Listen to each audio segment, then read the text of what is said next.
아침 말씀. 오늘 본문 말씀은 예레미야 27장 1절에서 12절입니다.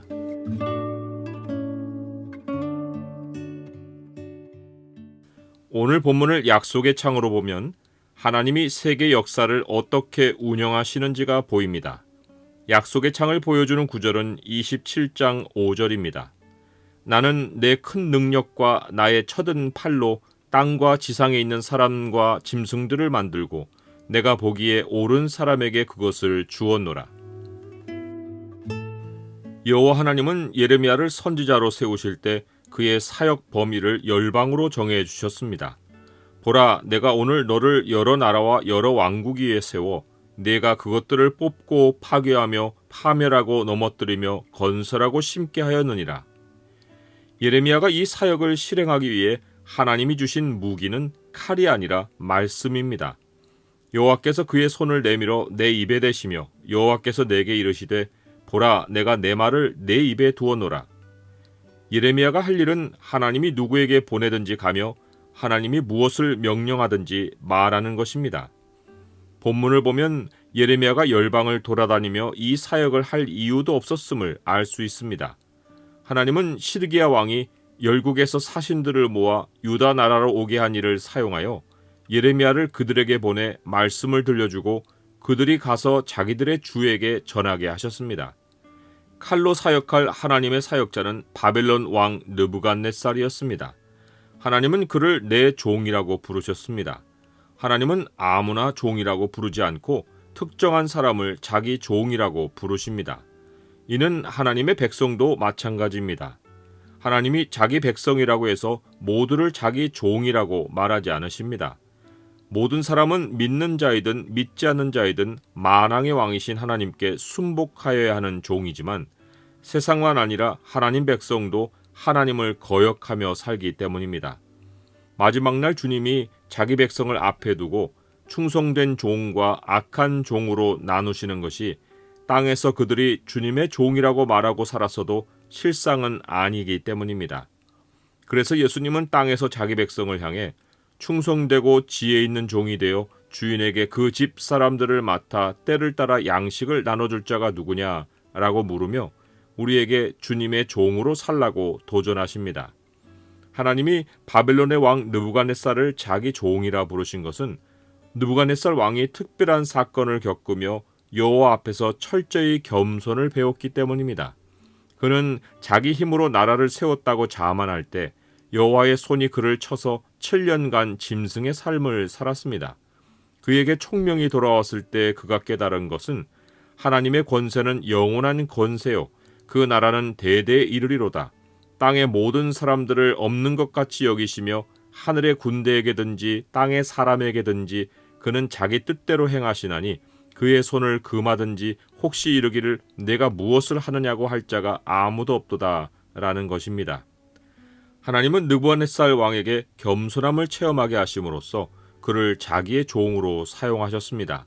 하지만 그의 종됨은 하나님의 목적을 이루는 도구로 사용된 것이었을 뿐 하나님은 바벨론을 통해 하나님 나라를 세우지 않고 교회를 통해 세우십니다. 하나님 나라 외의 모든 것은 한시적이고 오직 교회만 영원합니다. 이런 이유로 하나님은 예레미야를 통해 그 무시무시하고 거대한 바벨론 왕국도 존재할 기간이 정해져 있다는 것을 알려주셨습니다. 예레미야는 이 사실을 열국의 사신들 앞에서 이렇게 선포했습니다. 모든 나라가 그와 그의 아들과 손자를 그 땅에 기한이 이르기까지 섬기리라. 이어서 예레미야는 또한 많은 나라들과 큰 왕들이 그 자신을 섬기리라 라고 했습니다. 이는 3대가 지나면 바벨론 제국도 작은 나라가 될 것이라고 예언한 것입니다. 많은 나라들과 큰 왕들이 그 자신을 섬기리라는 말은 각 나라가 바벨론을 벗어나 독립하여 각자 자기 나라를 섬긴다는 의미입니다. 영어 성경은 바벨론이 많은 나라와 큰 왕들을 섬기리라고 번역했습니다. 나라이든 개인이든 땅의 권세와 영화는 하나님이 허락하신 권세의 범위와 시간의 한계를 넘지 못합니다. 예레미야는 바벨론 역사의 앞날을 예언하며 각 나라 사신들에게 하나님의 주권 아래 순복하라고 종용했습니다. 그는 이 메시지를 전하려고 줄과 멍에를 만들어 자기 목에 걸고 또한 줄과 멍에를 사신들의 숫자에 맞춰 만들어 그들에게 가서 주었습니다. 그러면서 바벨론 왕 느부갓네살을 섬기지 아니하며 그 목으로 바벨론의 왕의 멍에를 매지 않는 백성과 나라는 하나님이 그들이 멸망하기까지 칼과 기근과 전염병으로 민족을 벌할 것이라고 경고했습니다. 시드기야 왕이 이들을 불러들인 것은 최근에 어떤 나라가 바벨론 왕을 대적하여 일어났는데 바벨론이 그 나라를 제압하긴 했어도 이 사건을 통해 반역의 가능성을 보았기 때문입니다. 그는 생각하기를 여러 나라가 한꺼번에 반역하면 바벨론의 손에서 벗어날 것이라는 희망을 품고 사신들을 불러들인 것입니다. 하나님의 주권을 인정하지 않고 하나님의 말씀을 따라 과거 역사를 보지 못하는 사람은 시드기야 왕처럼 하나님이 보이신 길을 따라 살지 않고 언제나 기회를 따라 움직입니다. 그러나 하나님은 예레미야를 통해 시드기야와 모든 사신에게 하나님의 주권을 분명히 선포하셨습니다. 만군의 여호와 이스라엘의 하나님께서 이와 같이 말씀하시되 너희는 너희 주에게 이같이 전하라. 나는 내 큰 능력과 나의 쳐든 팔로 땅과 지상에 있는 사람과 짐승들을 만들고 내가 보기에 옳은 사람에게 그것을 주었노라. 하나님은 자기가 보기에 옳지 않은 사람에게는 만물의 관리를 맡기지 않으십니다. 사람은 자기 힘과 노력으로 높은 자리에 오르면 자기가 대단한 인물인 것으로 착각하지만 하나님이 올리신 자리가 아닌 곳에 오르는 자는 그 자리에서 결국 내쳐집니다. 하나님은 자기 팔로 힘을 보이사 마음의 생각이 교만한 자들을 흩으시고 권세 있는 자를 그 위에서 내리치고 비천한 자를 높이시는 분입니다. 하나님이 느부갓네살 왕도 철저히 낮추었다가 옳게 보시고 쓰셨는데 하물며 하나님 백성이 하나님 보시기에 옳다는 평가를 받지도 않고 어떻게 높아지기만 바랍니까? 겸손을 체험하지도 않고 어찌 많이 갖고 많이 누리기를 바랍니까? 하나님께 옳다는 평가를 받지 않은 사람에게는 하나님이 그냥 재물을 맡기거나 권세의 자리에 오르게 하시는 일이 절대로 일어나지 않습니다. 그러므로 스스로 하나님 앞에서 먼저 겸손하기를 힘쓰지 않고 돈과 높은 자리만 상상하는 것은 망상입니다. 이런 망상은 말 그대로 평생 꿈만 꾸고 끝나버립니다. 그래서 사도 베드로는 그러므로 하나님의 능하신 손 아래에서 겸손하라.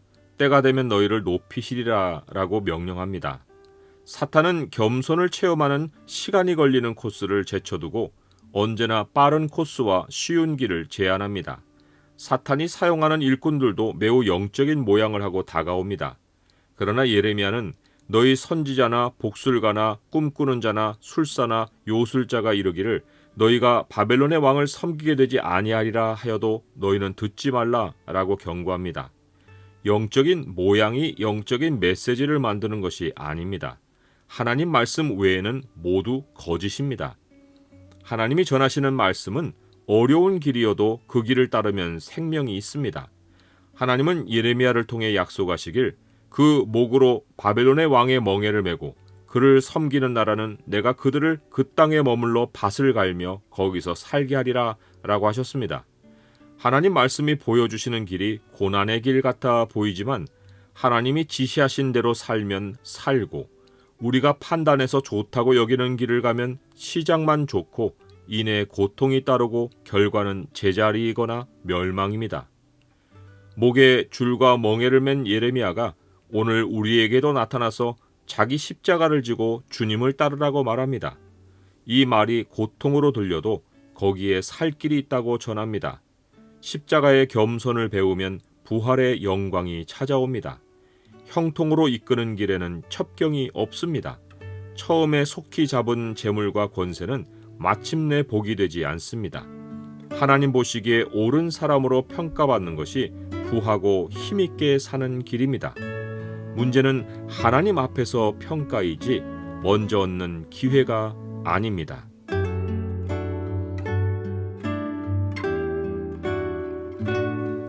주님, 사람들을 끌어모아 세력을 얻는 것이 세상입니다. 먼저 기회를 잡아 돈을 벌고 자리를 확보하는 것이 세상입니다. 하지만 주님은 겸손한 자에게 돈과 자리를 맡기십니다. 세상 기준을 버리고 주님 지시를 따라 살게 하옵소서. 예수 그리스도 이름으로 기도드립니다. 아멘.